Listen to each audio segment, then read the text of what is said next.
Mahatma Gandhi luchó por la independencia de la India de Gran Bretaña en los primeros años del siglo XX. Hindú devoto, valoraba y buscaba la igualdad para todas las razas y clases de personas. Se vistió con un simple taparrabos y vivió una vida de pobreza voluntaria, sirviendo e identificándose con los pobres de la sociedad. Se ofreció voluntario para cuidar a aquellos a quienes otros evitaban, como las personas con lepra y peste bubónica. Comprometido con la resistencia pasiva, mostró constantemente humildad en sus interacciones con los demás.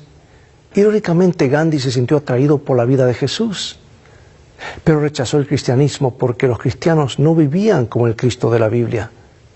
Los cristianos han sido llamados a ser siervos. Y aunque Gandhi no era cristiano, modeló el liderazgo de servicio al servir a los demás, anteponiendo sus necesidades a las suyas. Los creyentes reconocen a Cristo como el jefe de la Iglesia. Sin embargo, un grado de organización humana es esencial para la misión y la unidad de la Iglesia. Los líderes fomentan la unidad mediante el servicio humilde, la defensa de la verdad, la participación en la disciplina redentora y la organización de la Iglesia para la misión. Hoy veremos la organización de la Iglesia y la unidad. Así que toma tu Biblia y regresaré en unos momentos.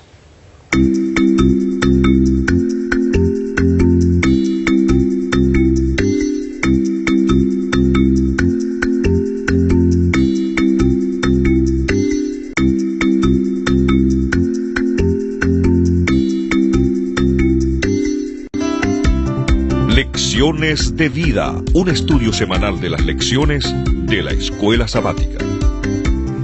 Comencemos con nuestro versículo central, San Mateo 20, 26 y 27.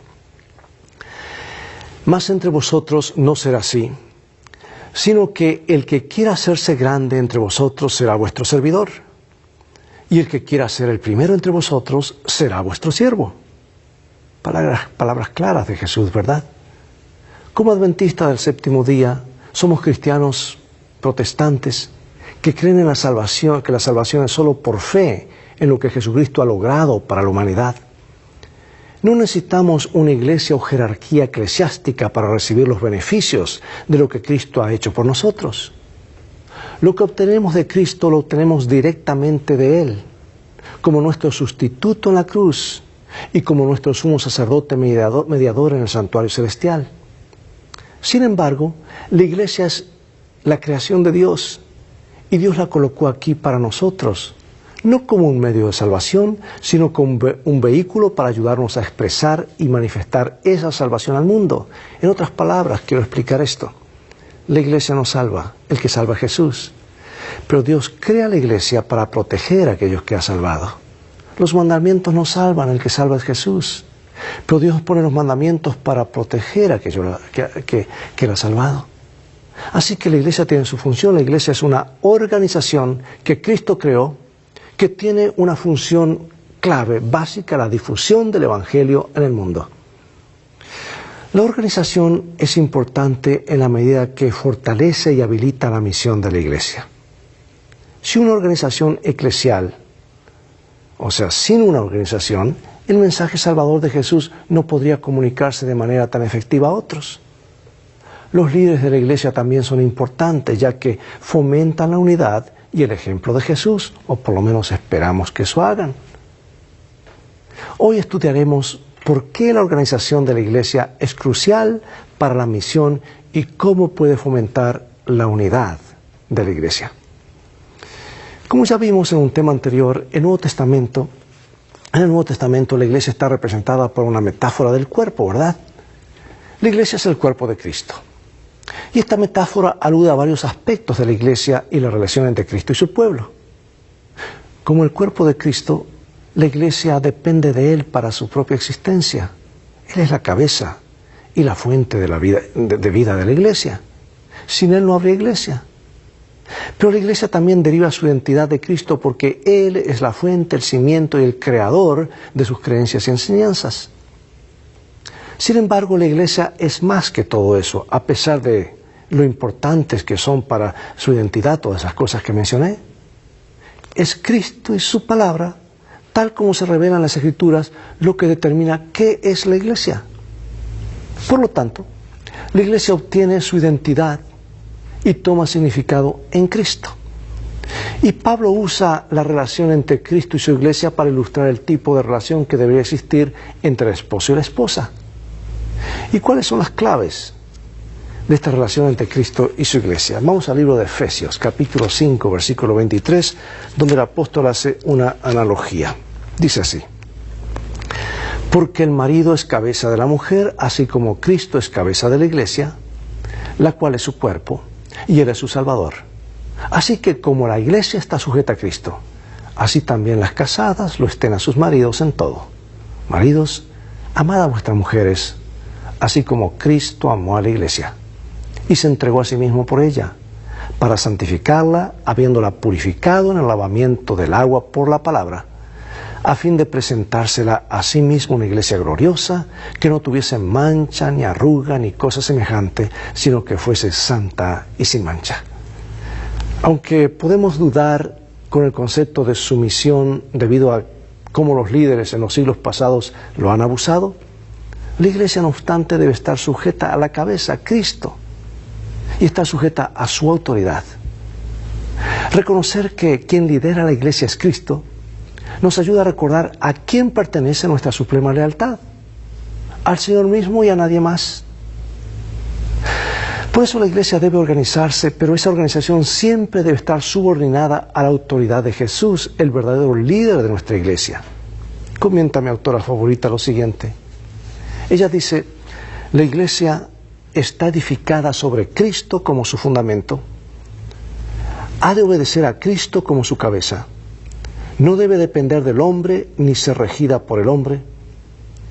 Muchos sostienen que una posición de confianza en la iglesia les da autoridad para dictar lo que otros hombres deben creer y hacer. Dios no sanciona esta pretensión. El Salvador declara: todos vosotros sois hermanos. Todos están expuestos a la tentación y pueden errar. No podemos depender de ningún ser finito para ser guiados. La roca de la fe es la presencia viva de Cristo en la iglesia. De ella puede depender el más débil, y los que se creen los más fuertes resultarán los más débiles, a menos que hagan de Cristo su eficiencia. Hermosa cita, ¿verdad? Ahora, ¿cómo podemos aprender a depender de Cristo y no de otro ser finito, como es tan fácil depender? Durante el ministerio con sus discípulos, Jesús experimentó repetidamente momentos en los que probablemente se sintió exasperado por la envidia del poder que parecían ellos tener. Los apóstoles parecían estar ansiosos por convertirse en poderosos líderes del reino de Jesús. Incluso cuando los discípulos compartían la última cena juntos, estos sentimientos de dominación, de supremacía, se sintieron palpablemente entre ellos. Durante una de esas ocasiones, Jesús expresó claramente sus pensamientos con respecto al liderazgo espiritual entre su pueblo. ¿Qué principios de liderazgo aprendemos de la exhortación de Jesús en Mateo 20? ¿Y cómo podemos manifestar ese principio en nuestras vidas? Y especialmente en nuestras iglesias. Leamos Mateo 20, 25 al 28, y nos dice así. Entonces Jesús, llamándoles, dijo: sabéis que los gobernantes de las naciones se enseñorean de ellas, y los que son grandes ejercen sobre ellas potestad. Mas entre vosotros no será así, sino el que quiera hacerse grande entre vosotros será vuestro servidor. Y el que quiera ser el primero entre vosotros será vuestro siervo. Como el Hijo del Hombre no vino para servir, sino para ser servido, y para dar su vida en rescate de muchos. Y aquí tenemos otro párrafo clave. Dice: Cristo estaba estableciendo un reino sobre principios diferentes. Él llamaba a los hombres no a asumir autoridad, sino a servir, a sobrellevar a los fuertes las flaquezas de los débiles. El poder, la posición, el talento y la educación colocaban a su poseedor bajo una obligación mayor de servir a sus semejantes. Veamos qué ejemplo de liderazgo dio Jesús a sus discípulos y qué intenta Jesús enseñarnos en ese pasaje. Además, ¿cómo podemos manifestar el principio aquí en todas nuestras acciones con otros, dentro y fuera de la iglesia? Son varios versículos, así que sígueme. Voy a leer de San Juan capítulo 13, versículos 1 al 20. San Juan 13, del 1 al 20, y dice así. Antes de la fiesta de la Pascua, como el diablo ya había puesto en el corazón de Judas Iscariote, hijo de Simón, que le entregase, sabiendo Jesús que el Padre le había dado todas las cosas en las manos y que había salido de Dios y a Dios iba, se levantó de la cena y se quitó el manto y tomando una toalla se la ciñó. Luego puso agua en un lebrillo y comenzó a lavar los pies de los discípulos y a enjugarlos con la toalla con que estaba ceñido. Entonces vino a Simón Pedro y Pedro le dijo: Señor, ¿tú me lavas los pies? Respondió Jesús y le dijo: lo que yo hago, tú no lo comprendes ahora, mas lo entenderás después. Pedro le dijo: no me lavarás los pies jamás. Jesús le respondió: si no te lavare, no tendrás parte conmigo.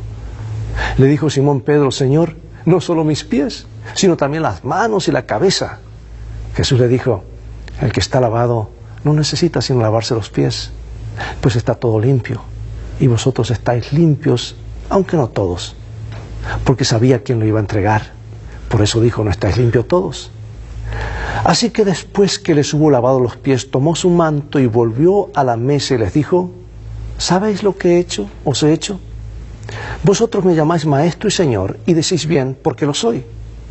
Pues si yo, el Señor y el Maestro, he lavado vuestros pies, vosotros también debéis lavaros los pies los unos a los otros. Porque ejemplos he dado, para que como yo os he hecho, vosotros también lo hagáis. De cierto os digo, el siervo no es mayor que su Señor, ni el enviado es mayor que el que le envió. Si sabéis estas cosas, bienaventurados seréis si las hiciereis. Veamos qué tareas cruciales son responsabilidad de un líder y anciano de iglesia fiel a preservar la unidad en la iglesia. Segundo Timoteo capítulo 2 versículo 15 nos dice: procura con diligencia presentarte a Dios aprobado, como obrero de que no tiene de qué avergonzarse, que usa bien la palabra de verdad. Tito 1:9, retenedor de la palabra fiel tal como ha sido enseñada, para que también pueda exhortar con sana enseñanza y convencer a los que contradicen. Observa cuánto énfasis pone Pablo para mantener las doctrinas y enseñanzas puras. Esto es crucial para la unidad, especialmente porque uno podría argumentar que, más que cualquier otra cosa, nuestras enseñanzas son lo que unifica a nuestra iglesia.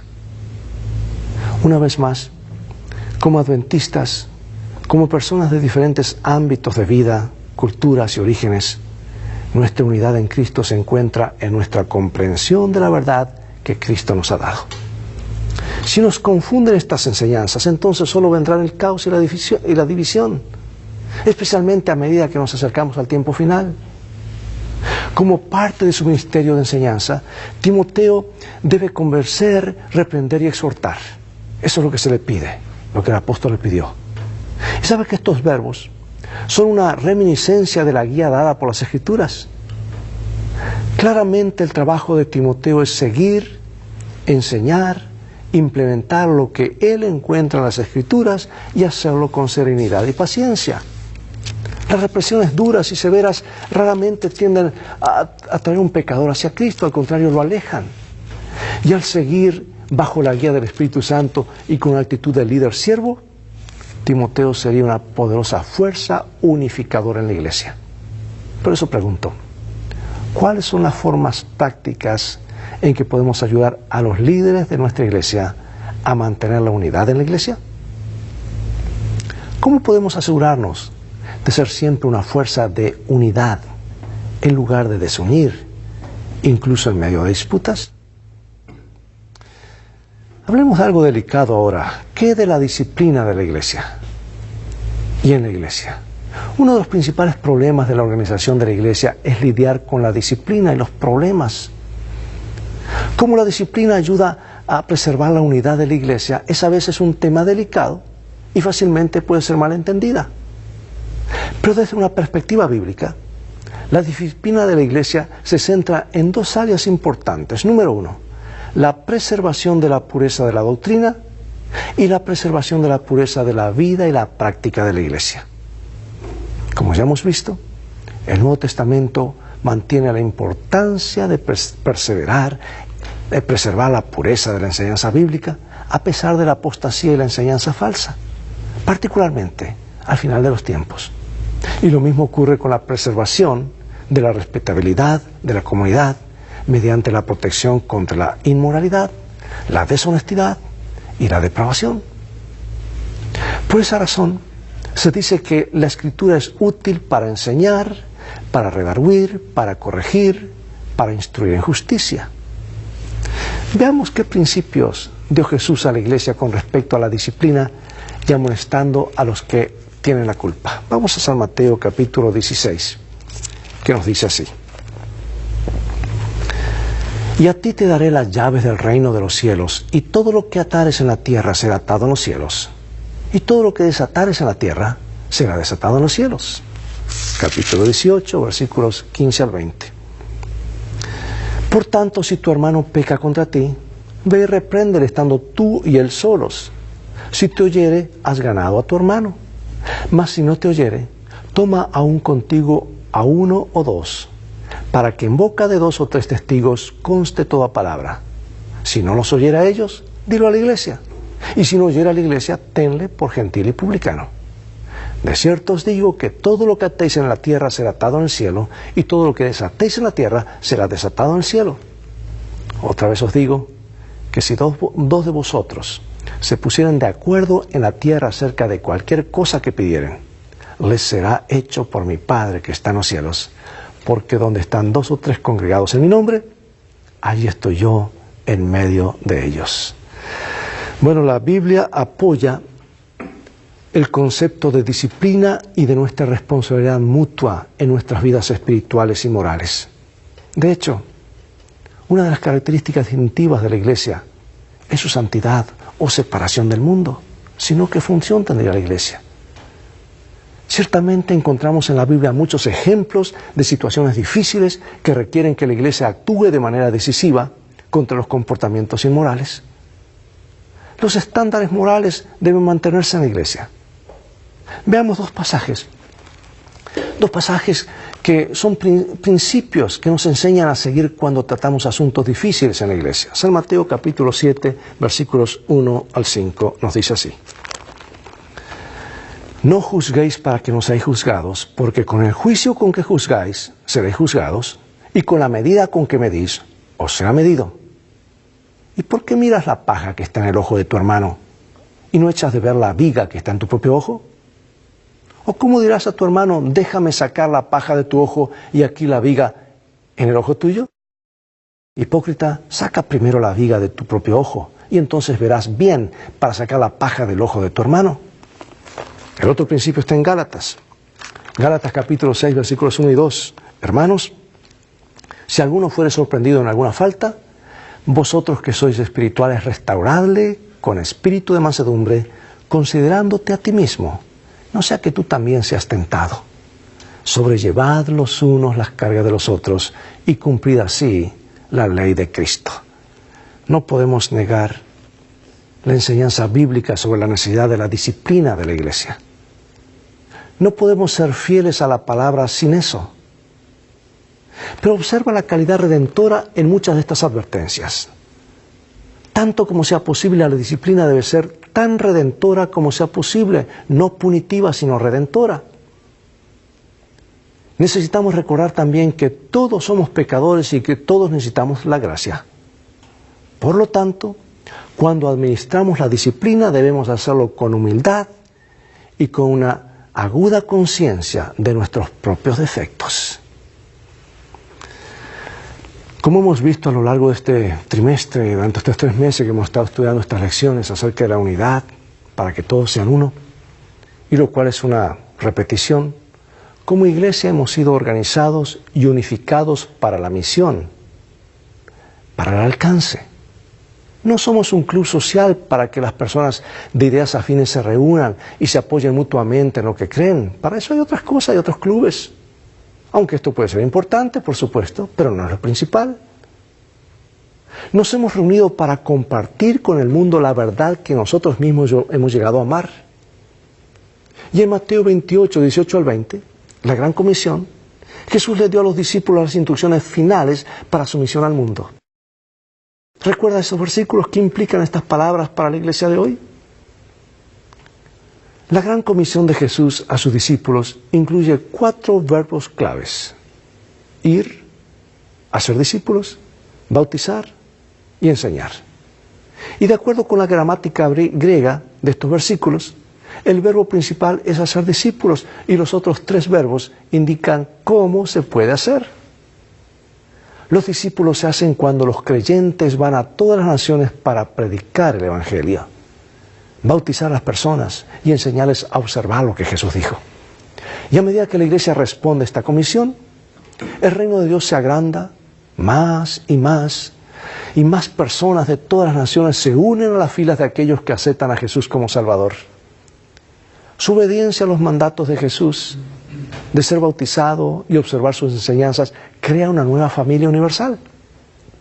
Los nuevos discípulos también tienen la seguridad de la presencia de Jesús todos los días, porque eso es lo que Él prometió, ya que ellos mismos hacen más discípulos. O como dijo el apóstol, salvando a otros, te salvas a ti mismo. La presencia de Jesús es una promesa, es la promesa de la presencia de Dios con nosotros. ¿Sabes que el Evangelio de Mateo comienza con el anuncio de que el nacimiento de Jesús se trata de Dios con nosotros? Y termina con la promesa de la presencia continua de Jesús con nosotros hasta su segunda venida. Quiero finalizar con esta cita. Es maravillosa. Dice así: Cristo no dijo a sus discípulos que su trabajo sería fácil. Les mostró la vasta confederación del mal puesta en orden de batalla contra ellos. Tendrían que luchar contra principados, contra potestades, contra señores del mundo, gobernadores de estas tinieblas, contra malicias espirituales en los aires. Eso es lo que dice Efesios 6. Pero no se los dejaría luchar solos. Les aseguró que Él estaría con ellos, que si ellos avanzaban con fe estarían bajo el escudo de la omnipotencia. Les ordenó que fuesen valientes y fuertes, porque uno más poderoso que los ángeles estaría en sus filas, el general de los ejércitos del cielo. Hizo amplia provisión para la prosecución de su obra y asumió Él mismo la responsabilidad de su éxito. Mientras obedecieran su palabra y trabajasen en comunión con Él, no podrían fracasar. Así que, amados, la buena organización de la iglesia es esencial para la misión de la iglesia y para la unidad de los creyentes. Cristo es la cabeza de la iglesia. Y los líderes de la iglesia deben seguir su ejemplo mientras guían al pueblo de Dios. Un líder cristiano debería ser un humilde servidor. La unidad se preserva mediante la enseñanza fiel de la palabra de Dios y viviendo en fidelidad a esa palabra. Tal vez tú puedas decir: pero a mí me cuesta, yo simplemente soy un miembro que va para calentar las bancas o sentarme en la iglesia y allí nada más. Yo no tengo talentos. Sí, Dios te ha dado talentos. Habla con tu pastor. Dile: ¿qué puedo hacer? A mí me gusta hacer esto, lo otro. ¿Qué puedo hacer para la obra de Dios? Y tú verás que a medida que pones ese talento, es bíblico esto, a medida que pones talento a trabajar para Dios, Dios te comienza a multiplicar, duplicar y triplicar y multiplicar talentos. Y luego vas a decir: ¿por qué no comencé a hacer esto antes? Es lo que Dios espera de ti. Porque Dios nos llama a ser discípulos, a seguir su método, porque su método nunca falla. Hacerse amigo de la gente, mostrar simpatías por ellos, atender sus necesidades y luego invitarlos a que acepten y escuchen el resto de la historia de que este mundo, esta vida no es todo, hay una vida eterna por delante. Tampoco la iglesia es una entidad social que solamente está para atender las necesidades de las personas como un fin en sí mismo. No, nosotros atendemos las necesidades para mostrarles que sí nos interesamos por ellos, pero nos interesamos por algo más allá que el bienestar de aquí y ahora, sino por el bienestar eterno. Cuando tú comienzas a hacer el método de Cristo, Comienzas con clases de inglés, comienzas a limpiar nieve a tus vecinos en lugar de nieve, comienzas tal vez a regalar un pan a tus vecinos. Abres un buzón de oración junto al buzón de la iglesia y pasas invitaciones al vecindario diciendo, la iglesia adventista cree en sus necesidades, se interesa por sus necesidades y estaremos orando por ti. Deja aquí antes de ir al trabajo tu petición y allí hay unos papelitos. Te vas a asombrar la cantidad de gente que va a dejar esos papelitos en los buzones para que se ore por ellos. Yo siempre hago esta pregunta en los seminarios que doy. Si tu iglesia a la que asistes cerrara sus puertas hoy, por algún motivo, ¿lo notarían los miembros de tu comunidad? En otras palabras, ¿está siendo una influencia para los demás? ¿O simplemente es un lugar donde se reúnen a escondidas? Y para colmo, en algunos lugares están tan escondidos que es difícil. Estaba en cierta parte del mundo, no voy a decir porque el mundo es chico. Y llamé al pastor y dije, estamos en tal dirección. Pasé una hora buscando y no llegué con la iglesia. Y finalmente seguí buscando y pedía direcciones. Finalmente no lo encontraba y le pregunto, pastor, no le voy a preguntar dónde se reúnen, dónde se esconden ustedes. Finalmente di con el lugar, porque alguien fue a buscarme. Y allá estaban en un sótano, un doble sótano, encerrados, sin salir a conectarse con la comunidad. Vosotros sois la sal de la tierra, vosotros sois la luz del mundo. Cuanto más y más seguimos el método de Jesús, más y más posibilidades hay de que las personas pregunten, yo quiero saber el resto de la historia. Esa es la iglesia como yo la comprendo, sirviendo a la comunidad, siguiendo el método de Jesús, haciendo discípulos, haciendo de cada miembro una persona importante en la comunidad de creyentes que está para servir. Y nosotros como líderes, dando entrenamiento para que cada uno use sus talentos de acuerdo a lo que Dios le ha dado y que multiplique esos talentos. Y si somos fieles a usar los talentos, usar nuestro tiempo, nuestros tesoros, nuestro dinero, todo lo que somos, pronto Jesús dirá, ven buen siervo fiel, nos dará la eternidad, un cuerpo que dure para siempre, un tiempo que nunca se acabará y talento sin fin. Dios nos ayuda a ser fieles mayordomos de su gracia y de su mensaje. Es mi deseo. Acompáñame en oración. Gracias, oh Dios, por darnos este privilegio. Qué responsabilidad. Ayúdanos a serte fieles, a promover la unidad, a aplicar la disciplina con redención, con amor. Ayúdanos a cumplir el deseo que tú tienes para tu iglesia en el nombre de Jesús. Amén. Es todo el tiempo que tenemos por hoy. Ha llegado el momento de despedirnos. Será hasta un próximo programa de Lecciones de Vida. Mientras tanto, invita a otros a escuchar el programa. Dios te bendiga y te guarde y recuerda, tú vales mucho para Jesús. Él te ama más de lo que puedes imaginar.